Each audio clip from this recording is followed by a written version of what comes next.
Good morning friends, स्वागत है आपका करण इंस्पायर्स यू चैनल पे।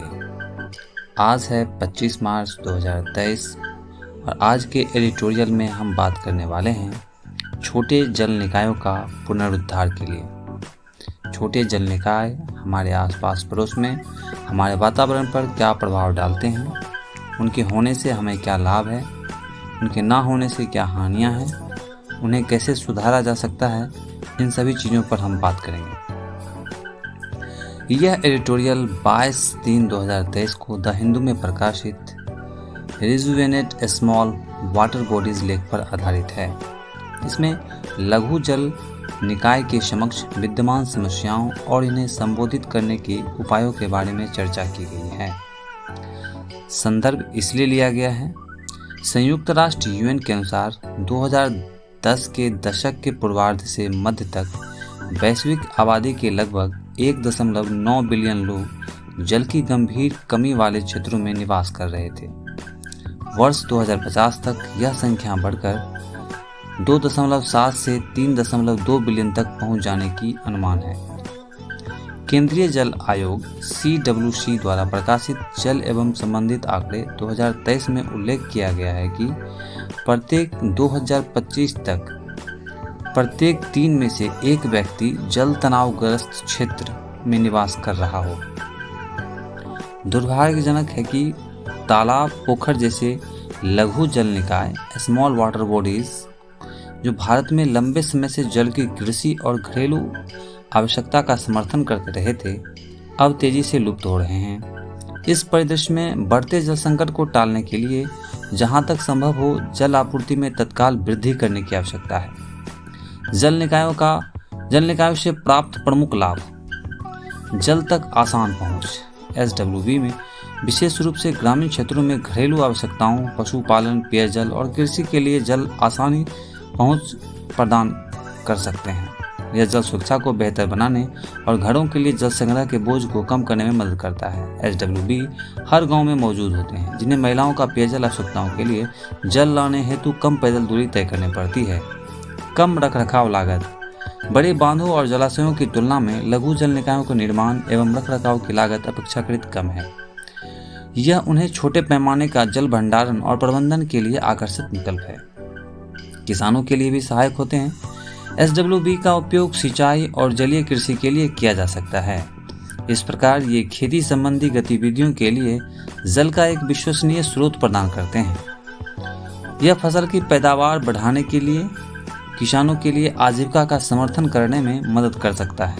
बिना संघर्ष के जल का प्रभावी वितरण लघु और सीमांत किसानों के बीच गरीबी को कम करने में मदद करता है।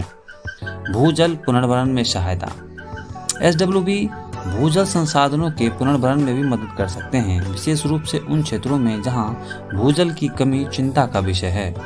वर्षा जल के संग्रह, ग्रहण एवं भंडारण के माध्यम से SWB भूजल जल भृतों को फिर से भरने और समग्र जल उपलब्धता में सुधार लाने में मदद कर सकते हैं।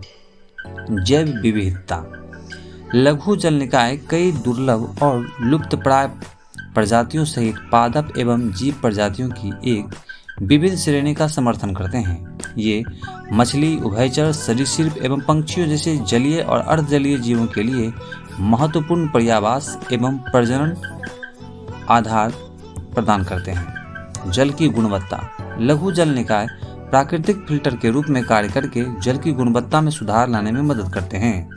जहां वे अफवाह जल के बड़े जल निकायों में प्रवेश करने से पहले उनमें मौजूद प्रदूषकों एवं तलछट को दूर करने में भूमिका निभाते हैं। वे सूखे के दौरान भूजल के पुनर्भरण और जल स्तर को बनाए रखने में भी मदद करते हैं। बाढ़ नियंत्रण: लघु जल निकाय बाढ़ के जोखिम को कम करने में मदद कर सकते हैं, जहां वे भारी बारिश के दौरान अतिरिक्त जल को इकट्ठा करने और उन्हें समय के साथ धीरे धीरे छोड़ने में भूमिका निभाते हैं। लघु जल निकायों के समक्ष विद्यमान प्रमुख समस्याएं: जल ग्रहण क्षेत्रों का लगातार अतिक्रमण: झीलों, तालाबों, जलधाराओं जैसे लघु जल निकाय अपने जलग्रहण क्षेत्रों के अतिक्रमण के कारण नियमित खतरे का सामना कर रहे हैं। शहरीकरण के विस्तार के साथ लोग इन जल निकायों के अधिग्रहण क्षेत्र और आसपास के आवास, वाणिज्यिक भवन और अन्य अवसंरचनाओं का निर्माण कर रहे हैं। इससे प्राकृतिक वनस्पति के विनाश, मृदा के क्षरण और स्वयं जल के निकाय के प्रदूषित होने की स्थिति बन सकती है। 1990 के दशक से शुरू हुए शहरी संकुलन ने SWB को गंभीर रूप से प्रभावित किया है और उनमें से कई डंपिंग ग्राउंड में बदल गए हैं। जल संसाधन पर अस्थायी समिति 2012-13 ने अपनी 16वीं रिपोर्ट में रेखांकित किया है कि देश के अधिकांश जल निकायों का स्वयं राज्य एजेंसियों द्वारा अतिक्रमण किया गया था। जल संसाधन पर अस्थायी समिति 2012-13 के अनुसार अतिक्रमण और अन्य कारणों के लगभग 10 लाख हेक्टेयर सिंचाई क्षमता नष्ट हो गई है। वार्षिक रखरखाव का अभाव। लघु जल निकायों को स्वस्थ और कार्यात्मक बनाए रखने के लिए नियमित रखरखाव की आवश्यकता होती है, लेकिन सीमित संसाधनों के कारण इन निकायों को प्रायः उपेक्षित किया जाता है और बदहाली के लिए छोड़ दिया जाता है। रखरखाव की कमी के परिणाम स्वरूप तलछट, मलबे एवं प्रदूषकों का निर्माण हो सकता है, जिससे जल की गुणवत्ता खराब हो सकती है, यहाँ तक कि जल निकाय पूरी तरह से सूख सकते हैं। प्रदूषण। जल निकाय प्रायः कृषि अपवाह, सीवेज, औद्योगिक अपशिष्ट और शहरी विकास जैसे विभिन्न स्रोतों से प्रदूषण के शिकार होते हैं। प्रदूषण विभिन्न पारिस्थितिक समस्याओं को जन्म दे सकता है, जैसे सुपोषण, यूट्रोफिकेशन, शैवाल का अत्यधिक प्रसार और मछलियों का मरना शामिल है। पर्यावास की क्षति। शहरीकरण, वनों की कटाई और कृषि गहनता जैसे भूमि उपयोग परिवर्तन के कारण लघु जल निकायों को प्रायः पर्यावास की क्षति और विखंडन के खतरों का सामना करना पड़ता है। इसे जैव विविधता और पारिस्थितिक कार्यकरण में गिरावट आ सकती है। आक्रामक प्रजातियां। लघु जल निकाय गैर स्थानीय प्रजातियों के आक्रमण के प्रति असुरक्षित या संवेदनशील हो सकती है, जो फिर देसी प्रजातियों को मात दे सकते हैं और पारिस्थितिक प्रक्रियाओं को बाधित कर सकते हैं। आक्रामक प्रजातियां जल की गुणवत्ता और पर्यावास की गुणवत्ता में गिरावट का कारण भी बन सकती है। जलवायु परिवर्तन। लघु जल निकाय जलवायु परिवर्तन से भी प्रभावित होते हैं, जिससे जल की उपलब्धता, तापमान और गुणवत्ता में परिवर्तन हो सकता है। जलवायु परिवर्तन प्रदूषण और पर्यावास की क्षति जैसे अन्य तनावकारी कारकों को भी प्रभावों को भी बढ़ा सकता है। अति उपयोग और दोहन। सिंचाई, पेयजल, मनोरंजन और मत्स्याग्रह जैसे विभिन्न उद्देश्य के लिए लघु जल निकायों के अत्यधिक उपयोग और दोहन की स्थिति भी बन सकती है। अति उपयोग से जल संसाधनों की कमी, जल की गुणवत्ता में गिरावट और जैव विविधता की क्षति स्थिति बन सकती है। आगे की राह। कड़े कानून की आवश्यकता।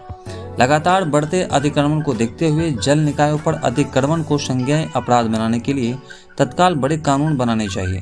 वर्ष 2014 में मद्रास उच्च न्यायालय ने निर्देश दिया था कि SWB जल धाराओं, जल निकायों और आर्द्र भूमि के निकट स्थित भूमि पर किसी योजना या लेआउट के निर्माण की स्वीकृति नहीं दी जानी चाहिए।